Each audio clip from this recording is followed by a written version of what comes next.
Wagwan guys, today let's talk about those clients that reply maybe once or twice to your Upwork proposal or your remote work pitch, and before you know it, they don't reply anymore. 2 weeks has passed and no response, and 2 months is gone and nothing. You ignore them and then you move on with your life, which is what I do most times. But why are these clients ignoring you, and can you possibly still re-win them back, such clients, and make money off that project? Of course you can. I have experienced that before. Stay with me on this video because I will show you how that silence can actually turn into money in your Geegpay account or whatever method you use for withdrawing your money on Upwork. I have a video on withdrawing money on Upwork with different methods. So I'm also going to share a lesson I picked from a Nigerian creator that has actually helped me handle ghosting way better.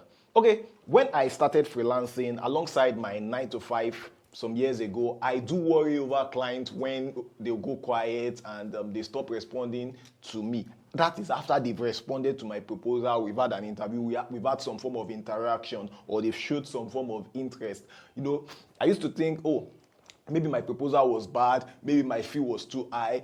I just feel like I messed up something, until I realized that most times the silence is not about me or my proposal or my price. Many times the clients just got maybe too busy, maybe their budgets actually shift to something more important in their lives, or they are comparing so many freelancer options or even freelance platform options, because a client can post a job on Upwork and you have applied, and then the client go to hire somebody on Fiverr or any other platform. You understand what I'm saying? So even some clients they are not going to any other platform, they just get skeptical about moving on with a freelancer. They don't know how, especially new clients, so they are skeptical about that project, about whether it is worth it to invest in that project itself, and they just think, okay, maybe I don't want to do this anymore. You are likely not the only one ignored by this client. There are other freelancers ignored by that same client. You understand what I'm saying? So that is a gap you can actually fill as your chance to stand out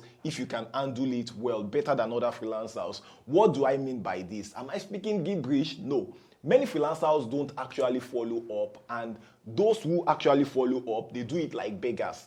They make the mistake of making their messages sound very desperate, which actually chases the client further away. A better way to follow up is once after a few days with something like, "Hi, so client." You put the name of your client. "I am just checking in about so project." You mention the project, the detail of the project. If you've already sorted it out, that is good. But if you still need help on it, I would love to help you. Something just as short as that. That is a tone that actually reminds them of the value and services that you offer without you looking like you are pestering them. If still no response after that, you can send one more message after some days or weeks. Make it actually short and simple. It could actually be something like, "Hi, so client, I was thinking about your project and had an idea that might help you.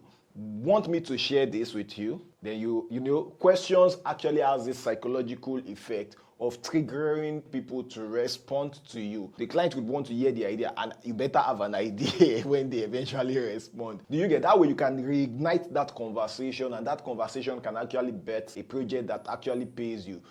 That way you actually show initiative without putting pressure on that client. After 2 follow-ups, just leave it for like a long time. Don't overchase it. I have had clients re-message me after almost a year. By the way, if this video is sounding useful or helpful to you so far, please hit the like button so I know that I should keep making this kind of content, and to show that you are appreciative of what I'm doing here. Okay, the like button. I'm waiting. Okay, let's continue. Thank you for that. Thank you. Now, I talk about a freelancer in my WhatsApp group who once told me about how he noticed clients ghost him after pricing, interviewing, and responding to his proposal. He said before watching this channel, because I've made other videos like this, as simple as it is, it didn't occur to him to follow up on old clients or clients who stopped responding. He got a client by now following up. So I will suggest to you to go to your Upwork message now, pick one client or more who has ghosted you recently or in the last few years, and send a follow-up message that reminds them of a pain point they are trying to solve, or a project, an idea they are trying to bet. Maybe like you wanted to start a podcast and now like you can check, you can see the podcast is still not existing. You might just want to remind them like, oh, the podcast idea you want to start, don't worry, like we can negotiate more flexible terms now, or just find your own way of winning them, or complimentary service. And if you are open to test projects or like a form of partnership, you just want to propose something like to encourage the client to come back to you. Do you get? So don't force it. That's important, that you just need to show that you are still available. And you may actually find it surprising that some clients will reply. Yes, and you don't have to expect that maybe 100% of the reply will be, oh yeah, let's work. Some will reply and say, okay, I still have you in mind. Some will reply and say, oh, thank you for reminding me. I think I'll pick up the project again. And they might contact you maybe like after a month or so. Do you get? That one reply could actually be the Upwork project that will actually change your freelancing experience for good forever. Do you understand? Like, you know, there's a saying that one client can change your life forever. Don't forget to subscribe to this channel if you've not, and always remember that when a client ghosts you, it doesn't mean that you are rejected. It has nothing to do with your personality, your proposal, your profile. Sometimes. Do you understand? So sometimes it's just about timing and how you handle it well. You might just stumble on maybe a retainer client that changes your life forever. You know what? I'll see you in the next video. Bye-bye.